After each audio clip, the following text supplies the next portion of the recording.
আপনার এক একটা শেয়ারে অনেকের বেঁচে যেতে পারে, ঠিক কিনা? একজন মুমূর্ষ রোগীকে বাঁচাতে রক্তের প্রয়োজন। রক্তের গ্রুপ এ পজিটিভ। যারা রক্ত দান করতে আগ্রহী তারা এই নাম্বারে যোগাযোগ করুন। ফেসবুকে মাঝে মাঝে এরকম নিউজ আসে না নাই? আপনি just you put down in share, শেয়ারের মধ্যে একটা পুট করে দিলেন, একটু শেয়ার মেরে দিলেন, ছড়িয়ে পড়লো হাজার হাজার ফেসবুক ফ্রেন্ডদের কাছে। তাদের অনেকে ব্লাড দিতে আগ্রহী, সে তাড়াতাড়ি যে সেখানে ব্লাড ডোনেট করে আসলো। আপনার একটা শেয়ারের কারণে বেঁচে গেল অনেকগুলো প্রাণ। চিল্লা এখন ঠিক কিনা? রক্তদানের মতো শ্রেষ্ঠ ইবাদত হতে পারে? আমরা মনে করি শুধু জিকিরি ইবাদত, আমরা মনে করি শুধু নামাজি ইবাদত। রক্তদান, এক ব্যাগ রক্ত থেকে অনেক মানুষকে বাঁচানো যায়। এর মধ্যে আছে হিমোগ্লোবিন, এর মধ্যে আছে প্লাটিলেট, আছে প্লাজমা। রক্তে একটা উপাদান আছে প্লাজমা, নাম শুনছেন? আগুনে পোড়া রোগীকে বাঁচাতে এই প্লাজমা লাগে। হসপিটালের বার্ন ইউনিটে যেয়ে দেখবেন মানুষ কিভাবে চিল্লায়। নুসরাত নামে একটা মেয়ে মারা গেল না? এক বদমাইশের কবলে পড়ে মারা গেল না? তাকে আগুন জ্বালিয়ে দেয়া হয়েছিল তার গায়ে, তার প্লাজমা গুলো জ্বলে গিয়েছিল। আগুনে পোড়া রোগীর যে কি কষ্ট, একটু দেখার জন্য হসপিটালের বার্ন ইউনিটে যাবেন, দেখবেন যে কি কষ্টে আছে তারা। এই প্লাজমা গুলোকে অনেক সেন্টিগ্রেড তাপমাত্রা নামিয়ে ঠান্ডা করে দেহে পুশ করা হয়। আপনার এক ব্যাগ রক্ত থেকে প্লাজমা আলাদা করা হবে, প্লেটলেটস আলাদা করা হবে, হিমোগ্লোবিন আলাদা করা হবে, শ্বেতকণিকা, লোহিত কণিকা আলাদা করে অনেকগুলো মানুষ বেঁচে যাবে। এজন্য ফেসবুক থাকাটা দোষের কিছু না, তবে ভালো কাজে আমরা ব্যবহার করব, ঠিক কিনা? আপনার ফেসবুক শেয়ারিং আপনার জান্নাতি বানাতে পারে, আর আপনার ফেসবুক শেয়ারিং আপনার জাহান্নামের লাকড়ি বানাতে পারে। চিল্লায় বলেন ঠিক কিনা? So the decision is yours. সিদ্ধান্ত আপনাকে নিতে হবে, আপনি কিভাবে করবেন। যে কোনো বিপদে ওয়া ইলা রাব্বিকা ফারগাব, কোন দিকে মনোনিবেশ না করে কার দিকে মনোনিবেশ করব? যে কোনো বিপদ আপদ ফেসবুকে শেয়ার করার আগে শেয়ার করব কার কাছে? আমাদের যার যা লাগে আল্লাহ সবও যদি দিয়ে দেয়, আল্লাহর ধনভাণ্ডারের 1 ইঞ্চিও কমবে?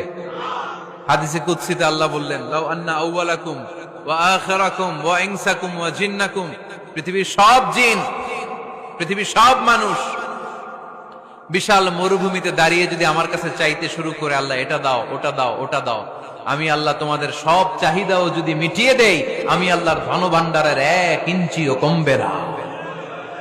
এজন্য চাইবো কার কাছে?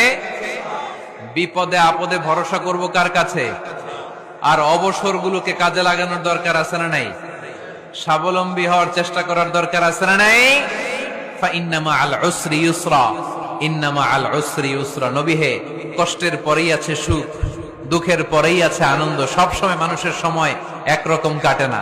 এজন্য আমরা তাওয়াক্কুল করতে চাই একজনের উপর, তিনি কে? বিশ্বনবী বলেন, লিকুল্লি নবিয়্যিন দাওয়া মুস্তাজাবা। এই দুনিয়াতে সব নবীদের একটা করে মুস্তাজাবুদ দাওয়া আছে। আল্লাহ বলেছে, ও নবী, একটা করে স্পেশাল দোয়া করার সুযোগ পাবা, দোয়াটা করা মাত্রই কবুল করে নেব। বিশ্বনবী বললেন, এই পৃথিবীর বুকে যত নবী রাসূল দুনিয়ায় এসেছে, সব নবীরা তাদের স্পেশাল দোয়া দুনিয়ায় করে ফেলেছে, ইল্লা আনা, কিন্তু আমি করি নাই। বিশ্বনবী বললেন, ওয়া ইন্নী আখতাবিউ দাওয়াতি শাফাআতান লিউম্মতি ইয়াউমাল কিয়ামাহ।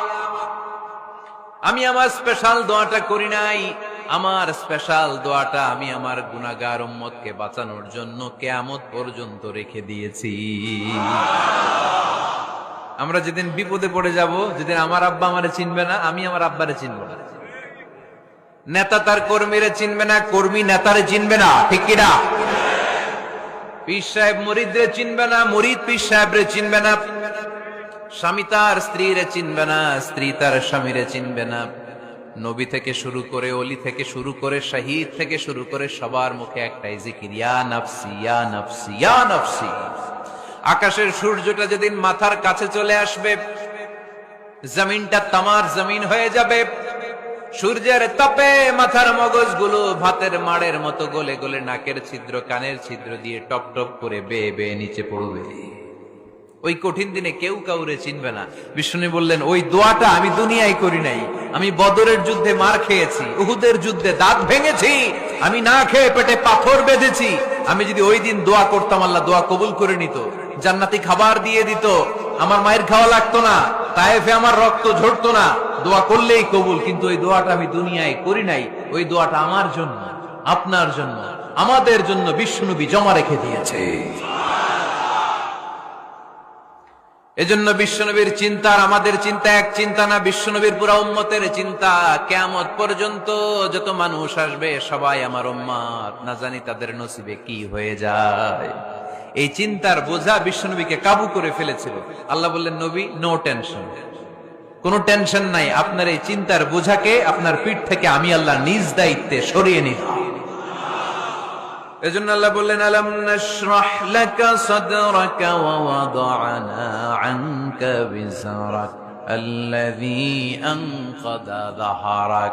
যেই চিন্তার বোঝা আপনাকে কষ্ট দেয়, যেই চিন্তার বোঝা আপনারে পেরেশান করে তোলে, আপনার পিঠ থেকে ওই চিন্তার বোঝা নবী আমি সরিয়ে নিলাম। কি দিয়ে সরিয়ে নিল? কোরআনের আলো দিয়ে। আওয়াজ করে বলতে হবে, কি দিয়ে? বিশ্বনবী মক্কায় দেখতেন মূর্তির পূজা হয়, আল্লাহর ঘরের ভিতরে 360টা মূর্তির পূজা। বিশ্বনবী দেখতে পেলেন দুর্বলের উপরে সবলের অত্যাচার। বিশ্বনবী দেখতে পেলেন নারীদেরকে অত্যাচার করা হয়। কন্যা সন্তান হলে বাবা তার মেয়েটাকে নিয়ে জঙ্গলের ভেতরে ঢুকে কিংবা মরুভূমির ভেতরে যে জীবিত দাফন করে দেয়।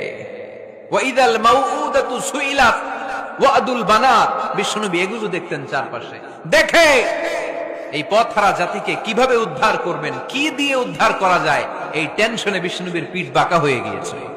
উপমা বাঁকা হয়ে গিয়েছিল, বিশ্বনবী সব সময় পেরেশান থাকতেন।